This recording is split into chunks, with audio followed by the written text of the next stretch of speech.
Hello students, कैसे हैं आप सभी लोग। साइंस एंड टेक्नोलॉजी के अगले लेक्चर में आप सभी का स्वागत है। देखिए, हमने स्टार्ट स्पेस टेक्नोलॉजी से किया था और स्पेस टेक्नोलॉजी के हम पार्ट 3 में हैं। देखिए, थोड़ा स्लो चला रहे हैं, रीजन है आपको बेसिक समझ में आ जाए। तो अब इंजन एंड स्टेजेस के बारे में बात करेंगे और ये देखेंगे कि इंडिया में किस तरह से इनका डेवलपमेंट हुआ। तो देखिए, इंजन्स की अगर आप बात करेंगे तो दो तरीके की चीजें यूज की जाती हैं। एक सॉलिड प्रोपेलेंट इंजन यूज किया जाता है, एक लिक्विड प्रोपेलेंट इंजन यूज किया जाता है। सॉलिड लिक्विड में एक सिंपल सा डिफरेंस क्या होता है, यहाँ पर एक कंबशन चैम्बर होता है। देखिए, ये एक लिक्विड है, ये एक लिक्विड है, इन दोनों का ऐड किया गया है और यहाँ पर पाइप्स लगे हैं जिसके थ्रू ये बर्न होते हैं।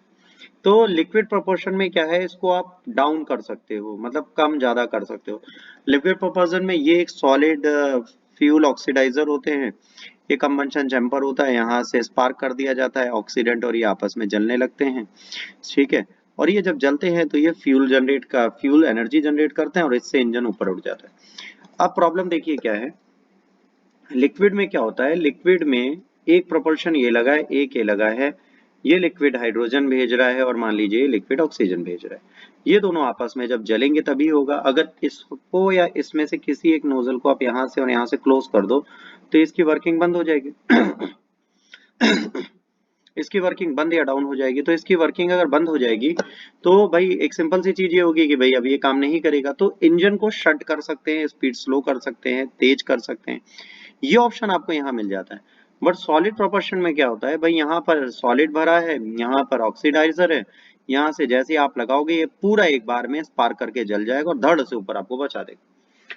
तो शुरुआत में सॉलिड फ्यूल ही था जो हमारे पास ऑप्शन था, फिर लिक्विड फ्यूल का ऑप्शन आया। देखिए, सॉलिड फ्यूल के साथ सबसे बड़ी प्रॉब्लम क्या है, ये थोड़ा हैवी होता है। और जो चीज बेटा भारी होगी, अगर मान लीजिए हमारी एक स्पेस शटल की जो रॉकेट है उसकी पेलोड कैपेसिटी 160 है, जिसमें से 90 किलोग्राम तो वो सिर्फ और सिर्फ फ्यूल ले जा रहा है। तो भाई जाहिर सी बात है ये सिर्फ 70 किलोग्राम ही की तो चीजें ले जा पाएगा जो ऑर्बिट में छोड़ेगा। तो ये एक इशू बहुत बड़ा था, इसका सॉल्यूशन सारे वर्ल्ड ने ढूंढा। तो इसका सॉल्यूशन इनको मिला एक नई तरीके से, जिसको बोलते हैं क्रायोजेनिक इंजन। क्रायोजेनिक इंजन की तरह जब मिला तो क्रायोजेनिक इंजन में क्या होता है बेटा, इसमें लिक्विड हाइड्रोजन को, ठीक है, और लिक्विड ऑक्सीजन को 183 डिग्री में माइनस में, और हाइड्रोजन को -153 183 डिग्री सेंटीग्रेड में, ऑक्सीजन को 253 डिग्री सेंटीग्रेड माइनस में, है ना। लिक्विड हाइड्रोजन को हम क्या करते हैं, कंपोज कर देते हैं और उनको एक कंबंशन चैम्बर में भर देते हैं। जब यहाँ पर भर देते हैं तो जाहिर सी बात है यहाँ से चीजें निकलेंगी, अब ये कंबंशन चैम्बर में आएंगी। अब ये नोजल बंद कर दो या ये नोजल बंद कर दो, जाहिर सी बात है हमारी चीजें कंट्रोल हो जाएंगी। तो यहाँ पर क्या होता है, ज्यादा से ज्यादा फ्यूल, मैक्सिमम फ्यूल हम ले जा पाते हैं मिनिमम वेट के साथ। इसी को बोलते हैं क्रायोजेनिक इंजन का फॉर्मूला। अब प्रॉब्लम यह है कि लिक्विड ऑक्सीजन, लिक्विड हाइड्रोजन तो सबके पास है, पर इसे इस टेम्परेचर में कंप्रेस करना किसी को नहीं आता, इसीलिए क्रायोजेनिक इंजन की टेक्नोलॉजी बहुत लोगों के पास नहीं है।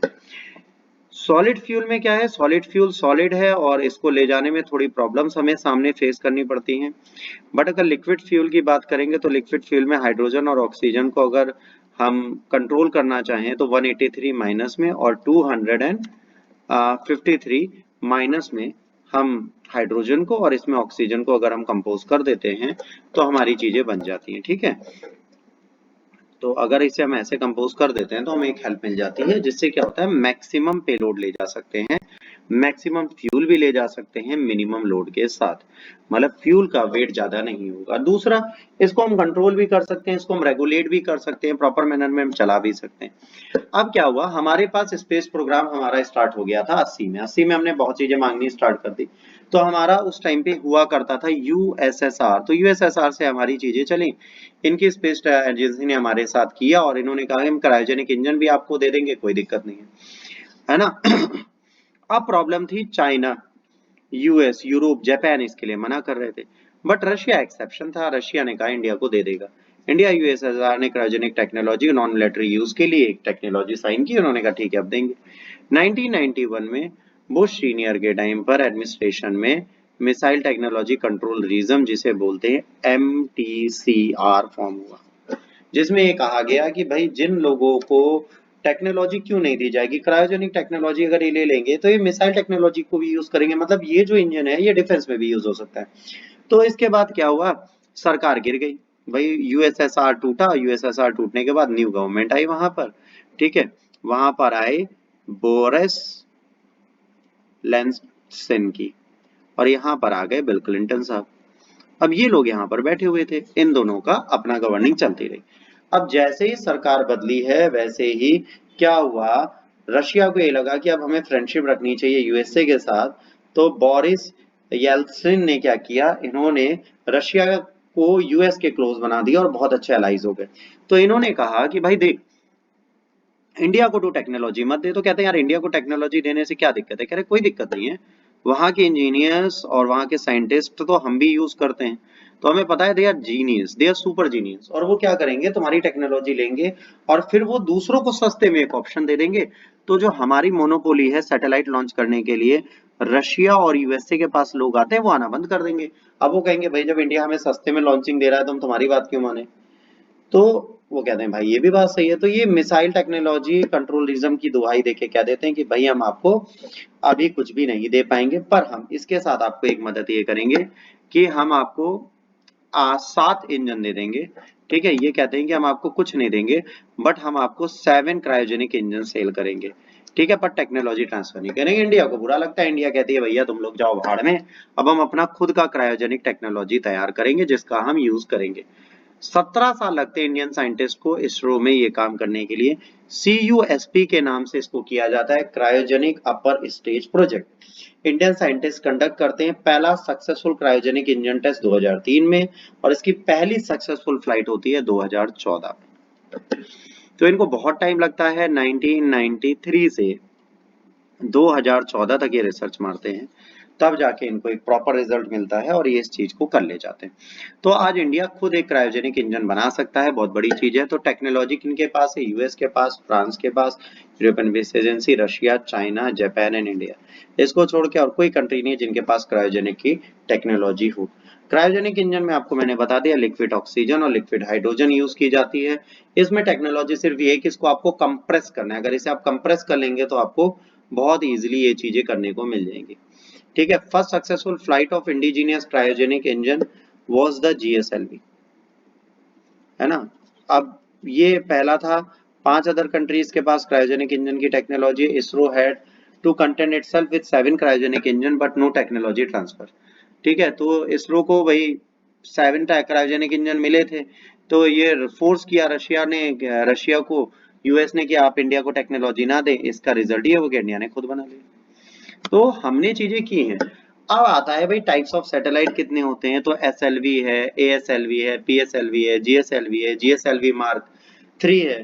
तो ये फ्यूचरिस्टिक अप्रोच है। देखिए इनकी हाइट, वेट, लोडिंग कैपेसिटीज, ये सब यहीं से आप चेक कर लेंगे, तो यहाँ से आपको सारे रिजल्ट्स मिल जाएंगे। तो आइए देखते हैं हिस्टोरिक में, अगर हम देखें कि भाई जो इतिहास में जा चुके SLV, ASLV, ये पहले दो थे जो इसरो ने डेवलप किए और इससे कई सारे सैटेलाइट लॉन्च किए। ऑपरेशनल ये हैं और फ्यूचर ये है। इनको हम डिटेल में दूसरी क्लास में भी पढ़ेंगे, अभी हम सिर्फ इस टॉपिक के बारे में डिस्कस करेंगे। ये दोनों हम नेक्स्ट सेक्शन में आपके लिए सामने लाएंगे। अभी हम क्या पढ़ने जा रहे हैं, SLV और ASLV।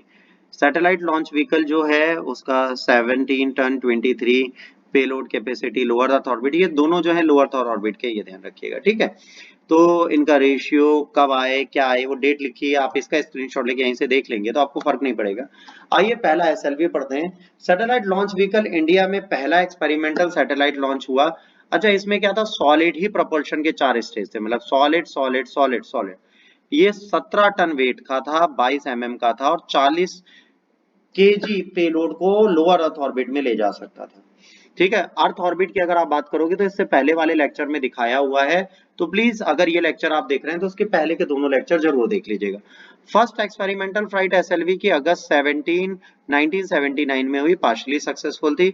सक्सेसफुली लॉन्च हुआ था 18 जुलाई 1980 को श्रीहरिकोटा से, है ना। रोहिणी सैटेलाइट इन्होंने RS-1 बोलते हैं, इसे ऑर्बिट में पहुंचाया था। 6 मेंबर था इस क्लब का जो स्पेस फेयरिंग नेशन था, ठीक। तो इनका पहला स्पेस मिशन था रोहिणी सैटेलाइट RS-1। इसके बाद 2 मोर लॉन्च इन्होंने किए थे 1981 और 1983 में। Orbiting Rohini satellite carrying remote sensing sensor और successful completion of SLV 3 project shows the way of advance launch vehicle project जिसे बोलते हैं augmented satellite launch vehicle, polar satellite launch vehicle and geosynchronous launch vehicle. तो अब हम जाएंगे ASLV पे। अग्यूमेंटेड satellite जो होता है, इसमें इंडिया ने 5 स्टेज सॉलिड फ्यूल रॉकेट का यूज किया था, जो पार्शली सक्सेसफुल थी। ये बहुत अच्छा नहीं माना जाता। ये 150 केजी तक के सैटेलाइट को लो अर्थ ऑर्बिट में ले जा सकती थी। ठीक है, 4 डेवलपमेंट फ्लाइट इन्होंने कंक्लूड की। पहला इनका फ्लाइट था 24 मार्च 1987 को, सेकंड 13 जुलाई 1988 को, है ना। और ASLV D3 सक्सेसफुली लॉन्च किया गया 1992 को, व्हेन सोर्स सी 104 केजी का था, इसको ऑर्बिट में पुट किया गया, है ना। 255 गुणे 430 किलोमीटर के इस ऑर्बिट में इसको SROSSC को हमने लॉन्च किया। तो ये एक इनका सक्सेसफुल मिशन यहाँ दिखता है। अच्छा, इसके बाद इसको हमने क्लोज कर दिया। इसके बाद ये दोनों अब नहीं चलते हैं। अब हमारा इंपॉर्टेंट होगा PSLV, GSLV mark 3 and sounding rocket. अभी हम साउंडिंग रॉकेट भी पढ़ेंगे, फिर PSLV पढ़ेंगे, फिर GSLV पढ़ेंगे, फिर GSLV मार्क 3 पढ़ेंगे। अच्छा, ये 3 वगैरह जो होता है, साउंड की स्पीड से तेज चलने का लॉजिक है, 3 गुना साउंड से तेज चले, ये होता है। और यहीं से हमारा लिक्विड गैस का या लिक्विड फ्यूल का चैप्टर स्टार्ट हो जाएगा।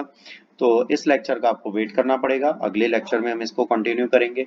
दोस्तों, अगर आप चाहते हैं साइंस एंड टेक की टेक्नोलॉजी की ये क्लास कंटिन्यू चले, तो प्लीज इस चैनल को लाइक शेयर सब्सक्राइब करिए। अधिक से अधिक लोगों तक इस लेक्चर को पहुंचाइए, ताकि लोगों को हम बेहतर जानकारी दे पाए। अगले लेक्चर तक के लिए God bless you all, take care, bye.